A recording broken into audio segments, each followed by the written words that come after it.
हलकर्णी इथं सुरक्षा सप्ताह साजरा। महावितरण कार्यालयाच्या वतीने सुरक्षा जनजागृती रॅलीचं आयोजन।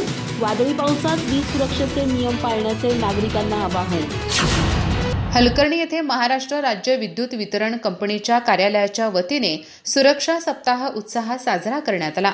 मुख्य चौकामध्ये वीज सुरक्षेची जनजागृती करत नागरिकांमध्ये पत्रकांचे वाटप करण्यात आले। पावसाळ्यात वादळ वाऱ्यामुळे तुटलेल्या विद्युत तारांना स्पर्श न करता तात्काळ महावितरण कार्यालयाशी संपर्क साधण्याचे आवाहन यावेळी करण्यात आले। वीज वाचवा, देश वाचवा, माझी सुरक्षा माझी जबाबदारी, विद्युत सुरक्षेचे नियम पाळा, अपघात टाळा अशा घोषणा देत मुख्य चौकातून गावातून सुरक्षा जनजागृती रॅली काढण्यात आली।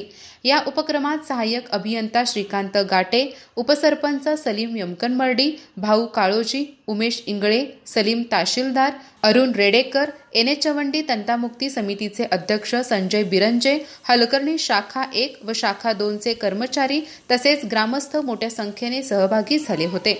या सुरक्षा सप्ताहाच्या माध्यमातून वीज वापराच्या सुरक्षिततेविषयी नागरिकांमध्ये जनजागृती निर्माण करण्याचा प्रयत्न करण्यात आला। महावितरणाच्या या उपक्रमाचे उपस्थितांनी कौतुक केले। अधिक माहिती आणि ताज्या घडामोडींसाठी आजच आमचे चॅनल सबस्क्राइब करा।